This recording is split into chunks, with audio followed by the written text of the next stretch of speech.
Hey, what's up? It's GIGI. You already know what it is. Back with another video. I was gonna do a whole bunch of stuff. I filmed a lot of content. Let me just eat for a bit. But I think it would be very inappropriate of me to just not recognize everything that's going on right now. I thought some links were cute before you get your hair blonde.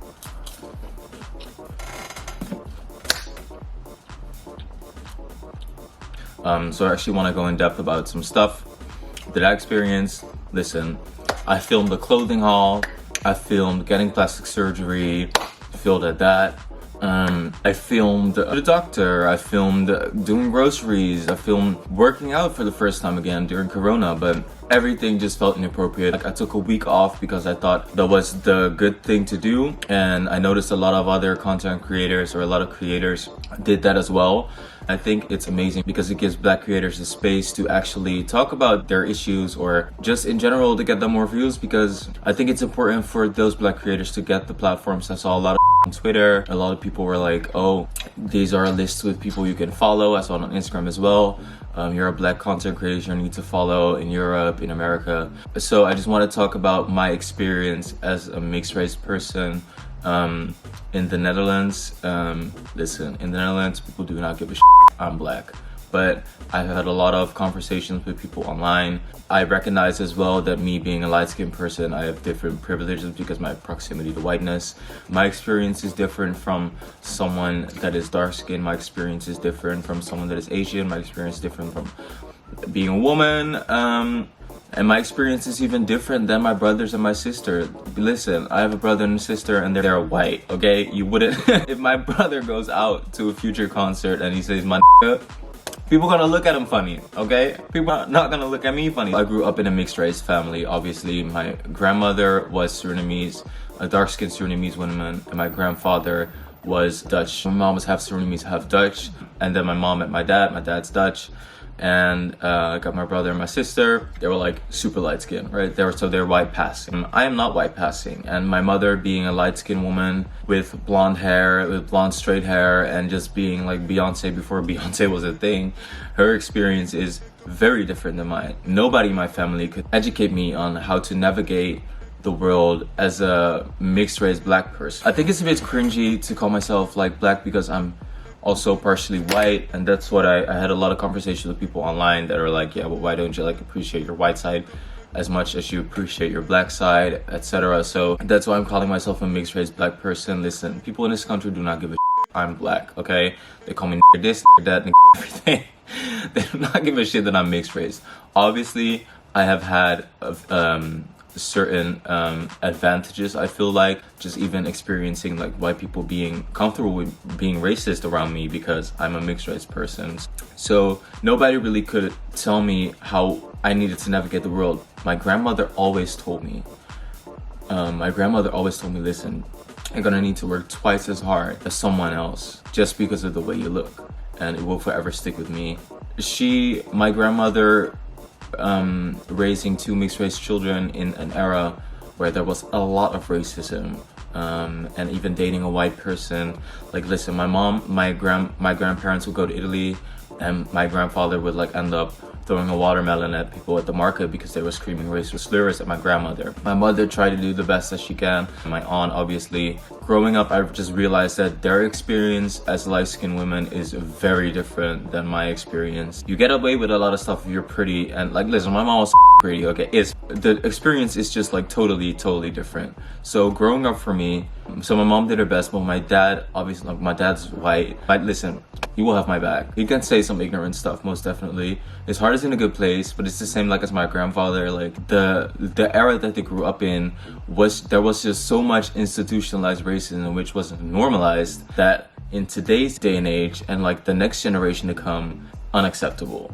I'm trying to keep that in mind. It's like it's not okay, but it was a different time. But so my dad couldn't really like, he could be there for me where he could, obviously, but he could not tell me how it was gonna be for me as a mixed race Black person to navigate the world, the educational systems, applying for houses. Listen,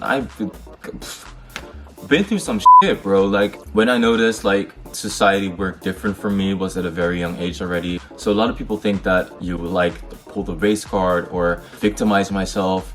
Listen, I am not a victim by any means. Everything that I went through or that I'm telling you in this video only made me stronger and the person that I am today, and I would not change it for the world. But I cannot go through life without recognizing these issues are real, and me thinking as much that, or wanting to think that we're equal in this society as my parents raised me to think.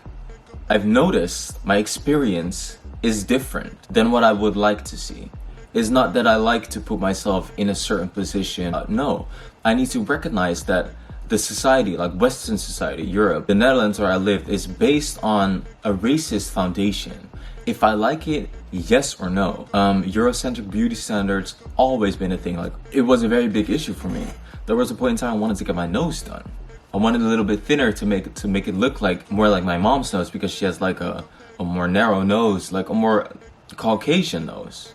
That is not okay. And just me loving myself in the point where I'm at right now, me looking at my past, the people I surround myself with, you just recognize, you internalize a lot of that stuff, in which you want to think like everyone is equal, right? That's what I want to think, but society tells me different. Well, I cannot go through life without recognizing these problems, because listen, you may not experience it because of the way you look, but I do because of the way I look. And that's not oh my god, sob story. It's just facts. It's just the way it is. Like, listen, my first experience was in high school, and there was a guy, Leonard and Elias. They were in the same grade, and then I was with Osana, Enoma, and we were the three black kids. And then Leonard and Elias would be white. Elias was, I think it was like Algerian, and Leonard was Dutch. And this motherfucker just said to us, like, you just need to shut the fuck up because black people are like on the bottom of the totem pole. That's just facts. So I was getting angry, I was crying, I was talking about like, what the are you talking about? And then Osana, I will never ever forget this. Like, she said to us, like, I don't know why you're crying. I know this is what it is, how our society works. And mind you, she was 13, 12 or something. And she just sat there like, yeah, I don't know about you guys, but this is the way it goes. Like, I don't know why y'all act so surprised or are like so emotional, because this is just the way it is. No tears, no nothing, no anger. She was just like, bet, sure. Like, I lived in a pretty good neighborhood. Every time I would reach inside my mailbox to grab the keys, when my parents left it there, somebody would scream across the road like, what are you doing here? Go back to your neighborhood. Shit. Just mind you, all the microaggressions, like, we're not even talking about this. We're just talking about the big stuff. That's all what really happens to me, right? I mean, I go to the airport to charge my fucking phone. This was later in life. I get stopped by weapons, military. They were like, yo, what the fuck are you doing? Blah, blah, blah. Show me your passport. I was lucky I had my passport there and then, because they're like, what are you doing? Like, you're charging your phone for what? Stopped by like 6 people with guns. This was a couple years ago to me, so I just like showed them guys. And usually when people, I'm already so accustomed to this that people do not think the way I am, or like I talk a different way. I mean, you talk white is something that I've heard all my fucking life, bro. Like, which is fucking stupid because everyone I grew up with talks like this, you know? I just sound like I've been to school. People, even like from black people, they were like, oh, I had you on the phone, I thought you were a white person. Like, racism is so institutionalized here that it's like normal. It's kind of normalized still. Another incident I had, it was like one of my really good friends, Ruth, if you're watching, that was like so not cool, and I still think it's up. We were at this after party and just chilling, like having a session, and then all of a sudden he just, I don't know, I don't even know what the we were talking about, and he just said like, okay, well whatever the just because you don't have big lips and you talk proper Dutch doesn't mean your grandparents didn't come over here on a boat. This was one of my friends, and we're not friends anymore, by the way. Weird. But stuff like that happens to you all the time. Like, I was in a store recently also, and some dude, like, I had headphones. Mind you, I bought the headphones already, right? So I went back, I was trying to get a return, So the guy behind the desk gave me a new one. He was like, you know what, bet, it's all good. You just get the new one. I was trying to get a bag. So I went to the other register. I was trying to get a bag. I was waiting in line. The line was getting really long and I was waiting just a bit too long. So I was like, you know what, I'm gonna bounce, whatever. So I had the item in my hand. Security said nothing because he saw I was talking to one of the employees. No alarms go off. Normally you have like alarms. And then someone in the store went to the guy behind the register and was like, yo, I don't know, but I think the dude just like walked out with something. So the guy came running after me and he was like, sorry, excuse you. What are you doing? And I was like, I'm going home. What are you talking about? Yeah, did you pay for that? And I was like, I wasn't even surprised at this. This was like recently. I wasn't even surprised because I already went to so much like, I wasn't even surprised. I was like,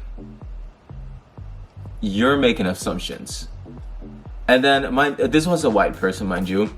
The officers were also white. I'm just stating facts, okay? I'm just saying how it is. This is my experience. This is what I've seen with my 2 eyes. And then the guy came out. It was a Dutch guy. And he was like, excuse me, what are you saying? Are you saying I'm racist? I was like, well, I didn't even start about race, but since you want to start about race, I mean, you brought it up, not me. And he was like, you know what? He was like waiting for a response or thinking I was going inside. Mind you, I paid for that already like months ago. So I was like getting my bike. I was like, well, I'm gonna bounce, so I don't know what you're gonna do. So he was like, you're calling me a racist? You're calling me a racist? And I was just cool, and I was like, bro, you're tripping. Like, I'm gonna go. It was like, you know what? I don't even wanna you know what? I don't even wanna argue about this. Whatever, man. I mean, being stopped at the airport when I went to America, like my bags, everything, blah, blah, blah, like threw everything out of the bag, and then just like, oh, random search, like that kind of stuff. You're not, at a certain point you just go numb and you're just like, whatever, this is just what it is. I mean, even getting an apartment, I know there was time I was trying to get an apartment and they were just like mad aggy about everything. I needed to have like a shitload of paper. Somebody needed to like be a backup, like needs to back me financially.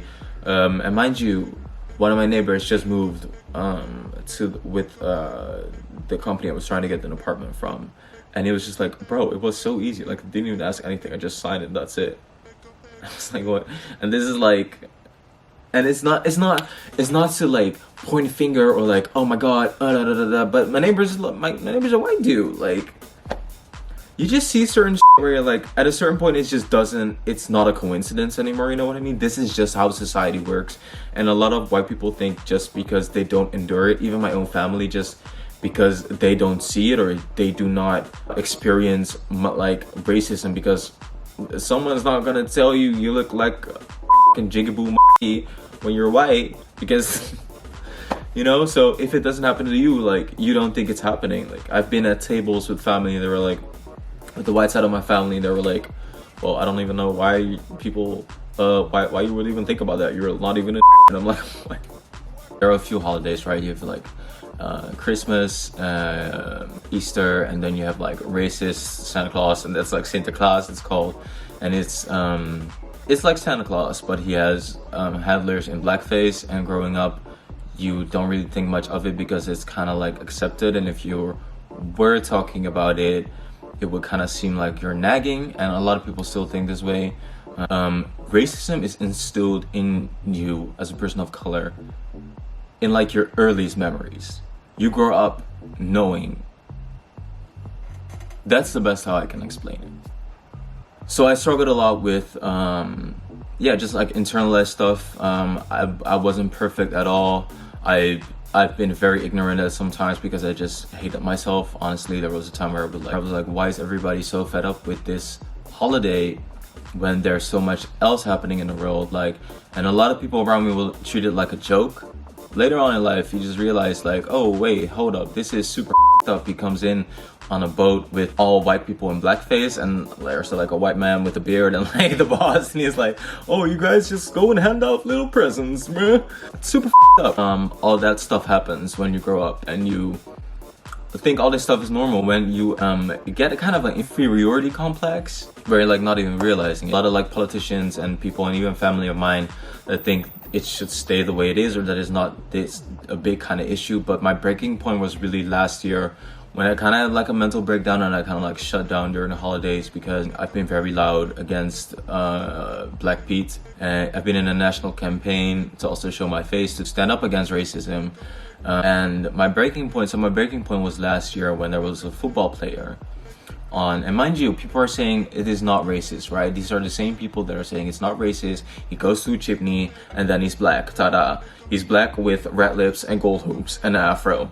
But my breaking point was when, and I was actually really sad and just distraught that week because there was a football player and he was playing a match and people were yelling the N-word, and people were yelling the N-word with the hard ER and singing these Sinterklaas songs, these songs of this holiday. And they're talking about the Black Pete, the person in blackface, and it's like a little Christmas song, and they were singing it while the guy was playing, and he was so distraught and he was so hurt, and they needed to stop the game because it was so intense. And that was a point for me where I was like, whoa, this is the society I grew up in. This is what everyone thinks is normal. It is not. And for people to say that it's not, there's no malintent and it's just a holiday, the kids don't even care, blah, blah, blah, blah, blah. By this point, if you're still having this point of view, I think you're trying to ignore the fact that it's problematic, honestly. And in that week, just shut down, and I didn't pick up my phone. I was like totally off radar. And someone asked me to go and protest. They were going with a group, and I needed to tell them, like, it's just too much for me right now. I cannot deal with this right now because I'm so conscious of everything that's going on. I've educated myself so much and experienced so much in life that I'm like, this is the point where we're at right now in our society. And there are still politicians that use the Black Lives Matter movement as a way to promote this. Like, why aren't people protesting for Black Pete? You're using this moment in time in history, the biggest civil rights movement in the world, in the history of mankind. You're using this to promote blackface, and I'm so glad that a lot of people like pulled the rug on this politician and said like, yo, this is not okay. And it actually worked in his disadvantage because a lot of people realized that, okay, well, it's done right now. And a lot of cities are demanding for Black Pete to be cancelled, and it's happening in a couple cities, forbidden already. So that's very good news. So I went protesting for the Black Lives Matter movement in Amsterdam here, and I was so surprised by the amount of people that showed up, and it really did me so much good because there were like 5,000 people, which unheard of here, and also stood up against Black Pete, against his holiday, and it was just such a like empowering thing.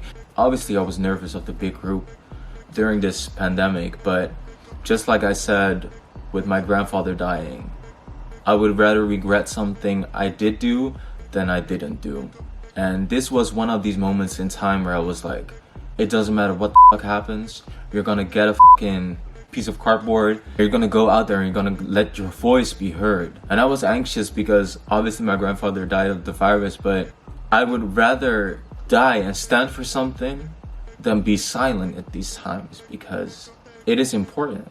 It is important to let the next generation know that this is not the way to go. This is not accepted anymore. And I'm so glad the next generation is changing and they're so conscious. And I've seen so many videos of kids dismantling racism in their own families, which is amazing because we're really doing the work. So much solidarity between just everyone standing up for themselves. And I most definitely think that like a lot of people get wrong what racism actually is. Like, it's a social construct to prop up white people and diminish every other person of color to justify racism in the past. And I think a lot of people just say they're not racist because they don't call someone a n***er, but that's not being racist. Not being racist is actively being anti-racist and actively standing up against issues in our society that is built off white supremacy. I had a lot of conversations with also producers. Like, a lot of producers make, like, a lot of white kids make hip hop, right? All black people in their presentations, and there's like their whole marketing scheme is to like cater to black people, right? But these are the same people that are silent right now.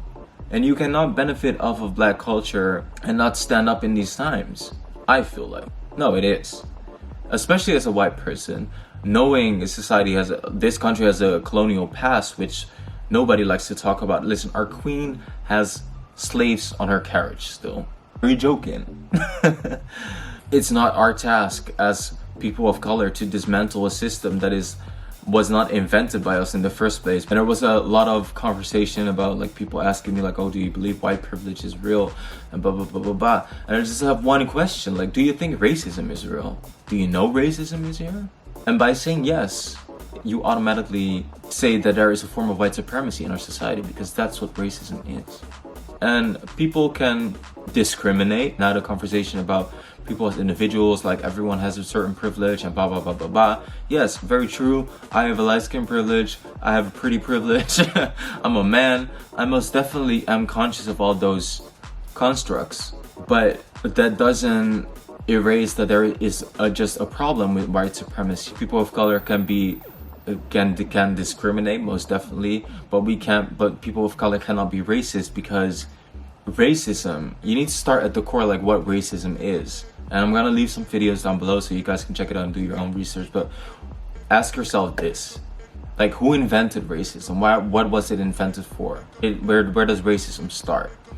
And by answering that question, I think you answer your own questions. I will leave a couple videos down below so you can educate yourself, because I'm not trying to educate everyone. I had a lot of questions about my vision on stuff, and it's not my task to learn you. You need to do it yourself, just like I needed to learn how to navigate through this world. So do not tell me there's not a form of racism in this country. There is. There's everywhere. And to just say that, oh, here it's in a lesser form, so why are you like protesting? Why is everybody what do you mean it's in a lesser form? So I need to shut the up? No, you need to stand up, because it's another form, but it's still the same core issue. Time to be anti-racist. My next video, I feel like I say this every time, but I want to do more lighthearted guys, but just the world is ending and I cannot ignore this. Yeah, I hope you like this video. Hope you got something out of this video. Shout out to Grape Syrup, always having super sharp visions, and also just like educating me on my blackness and on blackness in general, and just on my existence. I'm gonna leave a link to her Instagram down below. She has a lot of good videos you can watch about race. That's it. I'm gonna finish up because I need to do a load of stuff for my academy. I made so much music, you guys. I need to write some essays. I need to edit this video. Like this video, subscribe, comment, and subscribe. Anyway, I got 35 subscribers. That's gang shit. On to 100. It's rare for me to do these videos. I hope you understand, but I think it's important for people to know this. A lot of people don't put themselves out there like this, and that's for me also like a bit of an issue, but I'm eventually gonna have the last laugh. Bitch. Anyway, see you guys in the next one.